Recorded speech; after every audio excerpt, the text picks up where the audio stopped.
Hello, delegates, and welcome. So, today we will be talking about conceptual resolution writing. So, to start with, what is a resolution?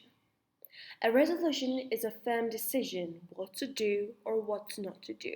It's a legal document that talks about a current problem and the ways to solve it. So, basic resolution content. So, basic resolution has four components, which are heading, committee, preambulatory clauses, and operative clauses. So, heading composes of forum, question of, submitted by. So, forum in this case is written Environment Committee, but it can be the Security Council or in this case MUN at home. Question of is the current SDG and the target we are working on, and the submitted by is the country you're representing. So committee, here is written the Environment Committee, but we will be writing the General Assembly in the capitalized letters, just like the Environment Committee is written. So, preambulatory clauses. Preambulatory clauses give us the main idea about the problem and gives us the general idea about it. So personally, I prefer to keep it short and of course gives us the general idea. So it talks about the facts and statistics, but it doesn't mean that it also should talk so much that the operative sentences and clauses won't give us the main idea anymore and talk about it in the detail.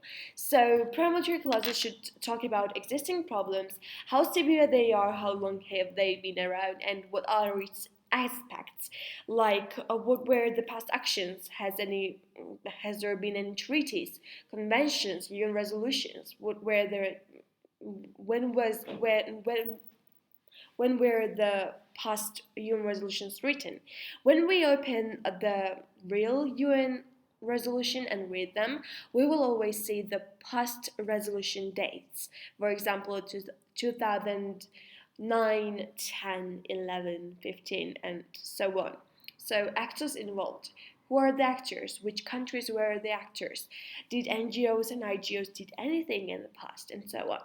So for every problem we identify in a preamble, we also must write an operative clause to solve it. So the amounts of preamble and operative clauses should be equal amount. So here are some preambulatory phrases, which are affirming, alarmed, approving, aware of, bearing in mind, believing, referring, seeking, taking into account, and many other.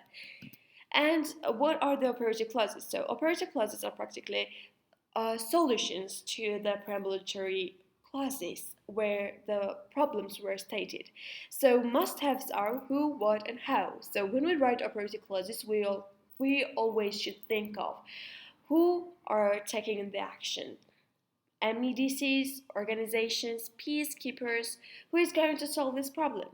What are we going to do? Protect something, resolve a problem, or prevent something bad happening from something? And how are we going to solve this problem or protect or resolve something? By incentives or enforcement. And for speeches, we leave why. What is the purpose of this resolution? What is its feasibility? Here are some operative clause phrases, which are accepts, affirms, approves, calls upon, congratulates, considers, deplores, designates, emphasizes, and many others. So can we talk about funding? So there is a rule of funding which is limited but infinite. So we always should take into account that the money and the funding we will be talking about should always be limited, but at the same time it's infinite. Which means that we shouldn't talk about some kind of unrealistic money amounts which won't be able to get in real life, and we won't get the money from anywhere. So is this the best way to use the limited money, or from whom do we get the money? Is corruption an issue? We can always check the rating of our country in corruption on the Google, on the special websites. So it is not a problem, and we can always take that into account when we are writing the resolution and when we talk about the funding especially. it can just come in handy. So if justified gets all the money needed. So if we write a reason that and the amount of money that is realistic, no imaginary or just unreal, it gets justified. So there are two rules, IMF and World Bank. So are they bankrupt or are they underdeveloped? So as we know, there are bankrupt countries as well as developed, developing and underdeveloped countries. And when we write a resolution, we should always take these into account because we will be talking about funding in the resolution most of the time and the solutions we're going to solve and the problems we're going to solve needs the funding, right? So the most important solutions come first. So we advise delegate this because not everyone is going to read the third, fourth, 10th operative clauses. So the first one is always and mostly listened, and it gives the big impact. It should give a big impact so the other delegates will continue to listen to you no matter how many resolutions and solutions you're going to read. So formatting 101. So entire resolution is one sentence and the only period is at the end of the resolution. We do not write full stop until the very end. So we should note that capitalization and bolding are at the start of this first three lines, and we should remember that there is no co-submittal line. Co-submittal line would be in the case of in the real life conference where the blocks were formed and some countries worked together and they also got the signatures of other countries who approve of the resolution. So forum, questioned of and submitted by are capitalized and bolded. But the Environment Committee is not bolded, is only capitalized.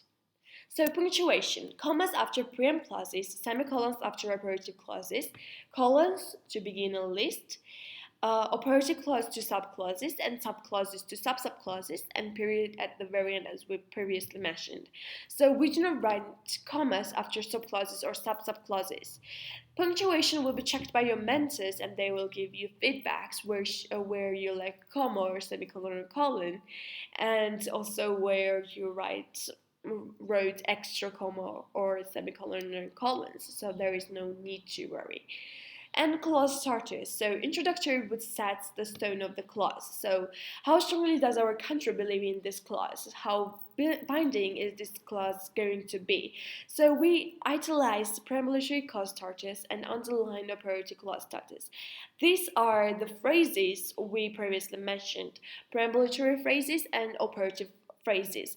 Preambulatory phrases are italicized and operative phrases are underlined and they always set the stone.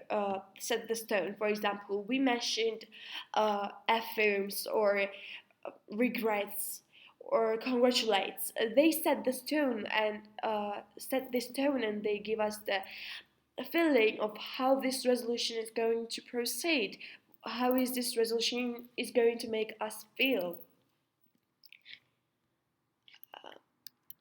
So there is no single subclauses. There should be always two and more because, as we said, that there should be a list after writing operative clauses and before the subclauses, and there should be no subclauses.